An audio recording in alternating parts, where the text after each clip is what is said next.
a reporter from CNN and his little camera crew got in to Osama bin Laden's secret hideout and conducted an interview. If you don't believe me, tune into CNN. They're probably running it right now as I'm speaking.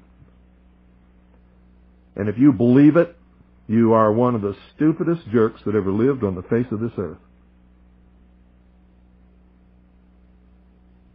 And whatever is going to happen that they're going to blame on Osama bin Laden, don't you even believe it. So why do all these fools believe this charade? That a CNN reporter and his little camera crew can do what all the money and all the assets and all the eavesdropping and all the intelligence and all the satellites and all the undercover operatives in the world can never do. It's because they're not trying. They don't want to. Osama bin Laden is their creation, and he is serving them well. When in hell are all you people going to wake up? Are you kidding me? I mean, is this some kind of incredible joke that people are so stupid they'll fall for this? Do you know how much money the CIA and the National Security Agency and the FBI has at its disposal each year? Do you know how many agents they have that they can devote to this? Do you realize the technology that they have to be able to eavesdrop on every single conversation in the world? No matter how it's transmitted? And pinpoint the location of every one of those transmissions. And they can't find Osama bin Laden, but some CNN reporter, he just waltzes right on in there with his camera crew.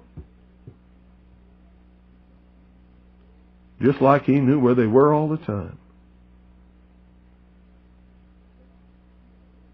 Bet you it was the CIA that sent him there. I told him where he was.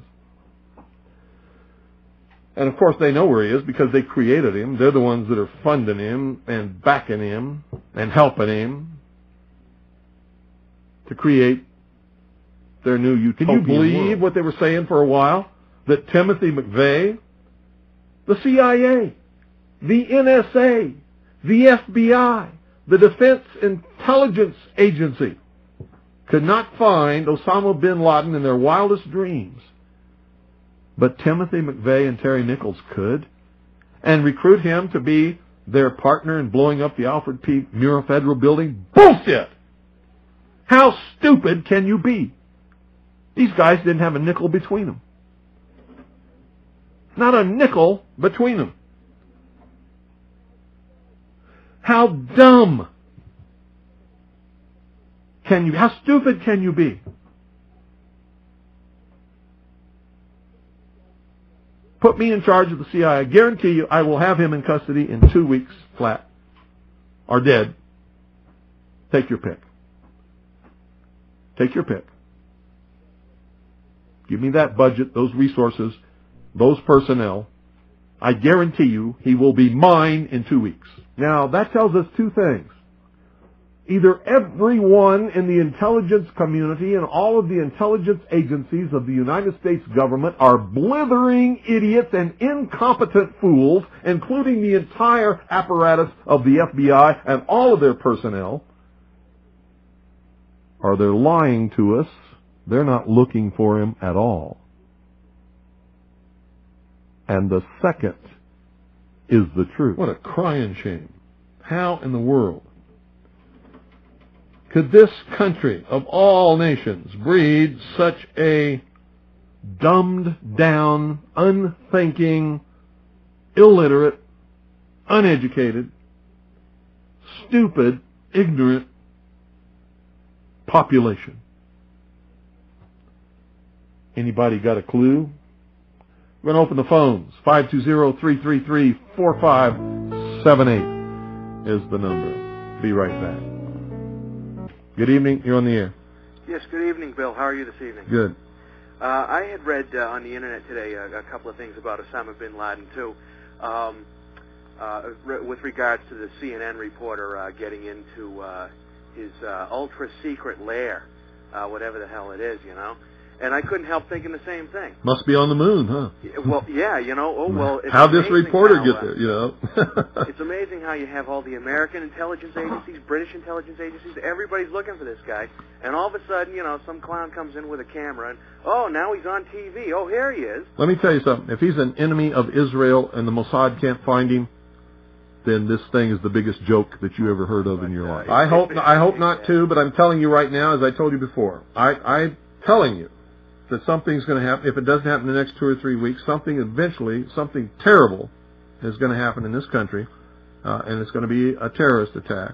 And we're going to know who did it. And we're going to watch CNN and whatever, and they're going to go, oh, and it's going to be big enough that martial law could be declared, and it could start the whole thing.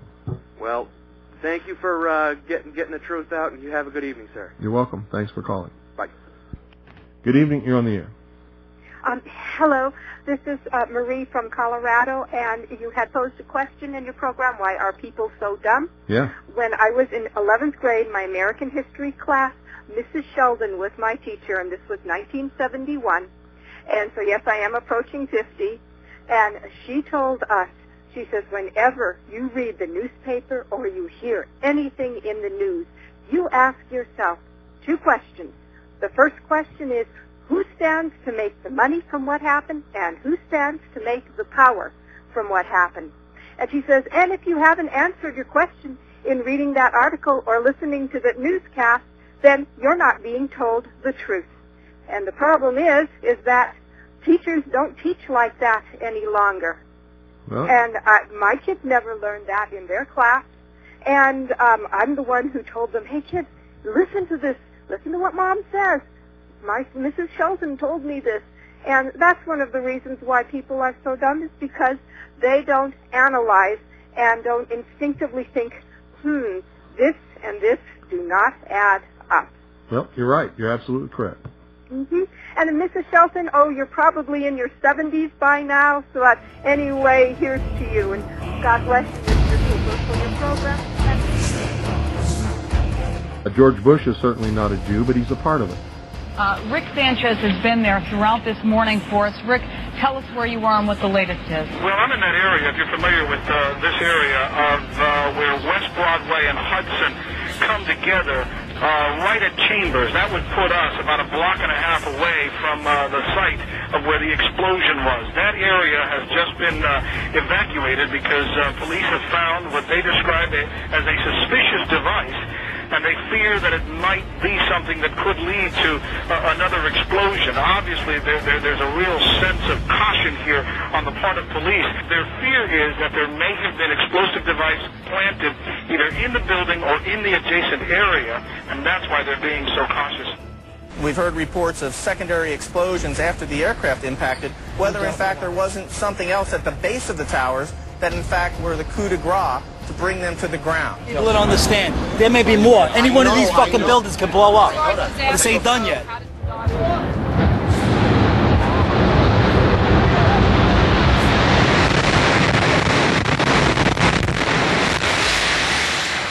I was inside the building, waiting to go upstairs, and they just let loose. Everything just let loose inside the building. So what you told me is that there was a plane or whatever hit the building, then a secondary explosion. It was like 3 explosions after that. We came in after the fire. We came when the fire was going on already. We was in the staging area inside the building. Could be nothing no more worse than this. You're in the building trying to help people, and it's exploding on your side of the building. So I don't think it could get any worse than this.